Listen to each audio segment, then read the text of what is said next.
Hai guys, kenalin nama aku Ria Ananda.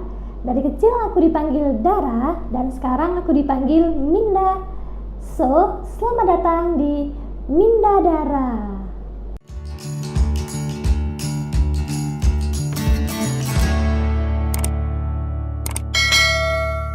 Terima kasih buat teman-teman yang udah klik video ini. Mudah-mudahan video ini bermanfaat, dan bagi teman-teman yang sedang hamil atau sebentar lagi mau menuju ke proses lahiran, atau punya teman-teman, punya kerabat, punya keluarga yang sedang hamil, please jangan skip video ini karena video ini akan ada info-info yang bermanfaat untuk kalian semuanya.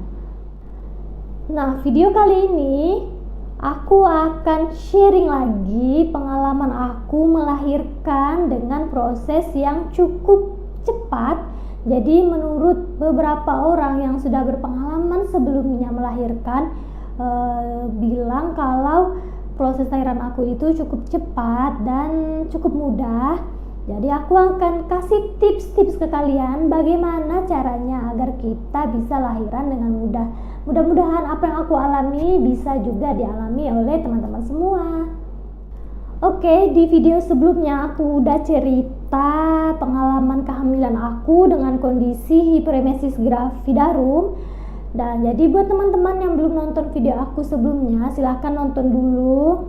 Atau buat teman-teman yang penasaran, silahkan klik linknya, nanti aku akan sertakan di deskripsi box.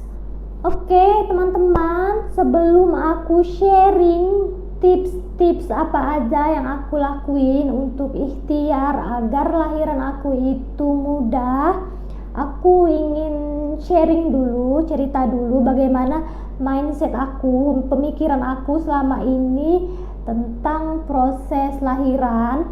Jadi aku itu banyak nonton YouTube tentang gimana sih lahiran itu, gimana sih awal mula pembukaan sampai melahirkan. Jadi beberapa YouTuber yang aku tonton itu buat video kalau mereka saat pembukaan satu itu kalau masih siang atau sore gitu masih bisa jalan-jalan ke taman, masih bisa jalan-jalan ke mall, masih bisa shopping-shopping. Terus pokoknya dari satu ke pembukaan dua itu lama. Jadi aku berpikiran kalau aku juga akan seperti itu.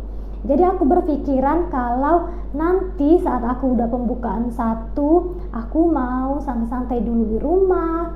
Aku mau kalau misalnya udah malam, aku mau tidur di rumah dulu, baru besok paginya ke rumah sakit. Karena itu yang aku udah tonton dari YouTube orang, dari video-video orang sebelumnya. Jadi aku udah tanamin tuh di diri aku kalau aku akan sama kayak gitu. Jadi aku akan menggunakan waktu aku sebisa mungkin dari pembukaan satu ke pembukaan dua itu untuk happy-happy. Tapi semua cerita-cerita orang itu ternyata tidak berlaku di aku, teman-teman. Nah, aku itu saat kontraksi pertama yang aku rasakan, aku pikir itu kontraksi palsu karena sebelumnya dari awal hamil sampai melahirkan aku tuh nggak pernah tahu yang namanya kontraksi palsu. Aku nggak pernah rasain namanya kontraksi palsu. Jadi aku pikir kontraksi itu pas aku mau lahiran, aku pikir itu kontraksi palsu, jadi aku biarin aja. Tapi setelah aku cek durasinya, kok ini kayak kontraksi beneran gitu. Akhirnya aku dan suami memutuskan untuk ke bidan terdekat untuk memastikan apakah itu kontraksi palsu, apakah kontraksi benar-benaran mau lahiran. Setelah sampai di klinik bidan, aku itu dicek, ternyata aku itu udah pembukaan satu, teman-teman. Aku senang banget karena artinya gak lama lagi aku akan ketemu sama anak aku yang udah kita tunggu selama 9 bulan. Jadi aku memutuskan untuk pulang lagi ke rumah karena aku dan suami itu berencana lahiran di rumah sakit. Oke, setelah kami kembali lagi ke rumah, aku bilang ke suami kalau aku nggak mau langsung ke rumah sakit, tapi aku maunya nginap di rumah dulu karena sesuai dengan video-video yang aku tonton sebelumnya kan di YouTube. Aku kan nontonnya itu katanya dari pembukaan 1 ke lahiran itu kan cukup lama. Jadi mereka itu yang youtuber sebelumnya itu pada ke rumah sakitnya keesokan harinya. Jadi aku mau ikutan tuh kayak gitu. Ternyata kontraksi aku itu cepet banget, terus kayak nggak jeda-jeda gitu. Ya udah, akhirnya kami disarankan untuk langsung ke rumah sakit saat itu juga. Ya udah, kami langsung ke rumah sakit, dan di rumah sakit dicek lagi dan benar aku itu pembukaan 1. Aku sampai di rumah sakit itu jam 10 malam, terus langsung dimasukkan ke ruang bersalin. Jadi di ruang bersalin itu pertamanya ditangani oleh bidan. Terus kata bidan, untuk lahiran pertama, karena aku kan itu lahiran anak pertama, katanya biasanya agak lama. Jadi nanti cek pembukaan itu setiap 2 jam sekali. Nah, ya udah deh, kami iyain aja. Terus bidannya kembali ke ruangannya. Tapi sebelum 2 jam aku tuh udah sakit banget gitu kan. Sebelum 2 jam aku udah mau minta panggil bidan. Ya udah, bidannya dipanggil lagi. Terus dicek lagi tuh, ternyata aku udah pembukaan 7 guys. Jadi dari pembukaan 1 ke pembukaan 7 aku itu nggak sampai 2 jam. Bidannya kaget karena kok cepet banget, katanya kayak gitu, padahal ini baru lahiran yang pertama. Udah, kami sih seneng aja gitu kan kalau prosesnya itu cepat. Terus akhirnya bidan langsung calling dokter kalau mungkin persalinannya nggak besok tapi malam itu juga. Akhirnya jam 2 kurang, jam 1:55 malam itu anak aku lahir. Alhamdulillah dengan normal, selamat, semuanya sehat, dan dibantu oleh dokter. Nah, jadi cerita aku lahiran cepat dan mudah, mungkin ini memang udah takdirnya, memang udah Tuhan takdirkan untuk aku punya cerita melahirkan yang mudah dan cepat.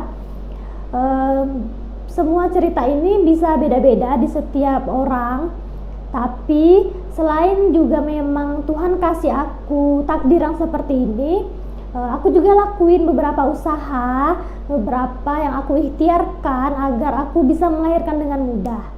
Oke, sekarang aku akan kasih tipsnya ke kalian, apa aja yang aku lakuin agar aku bisa dapetin pengalaman melahirkan mudah dan cepat. Jadi itu ada 3.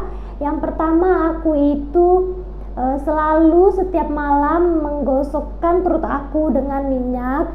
Jadi aku minta tolong sama suami, setiap malam sebelum tidur itu gosokin minyak. Kalau aku pakai minyak zaitun, jadi minyaknya itu digosokin di perut dari atas ke bawah, sambil yang muslim dibaca Al-Fatihah dan sholawat, sedangkan yang non muslim bisa baca doa sesuai dengan kepercayaan, dan dilanjutkan dengan ajak dedeknya ngomong, bilang licinnya minyak, licin pula dedeknya lahir, licin pula dedeknya keluar, karena minyak itu kan licin ya. Jadi petua orang-orang tua itu licinnya minyak, licin pula proses kita lahiran. Nah, usaha yang kedua, aku itu olahraga ringan, squat kayak gini.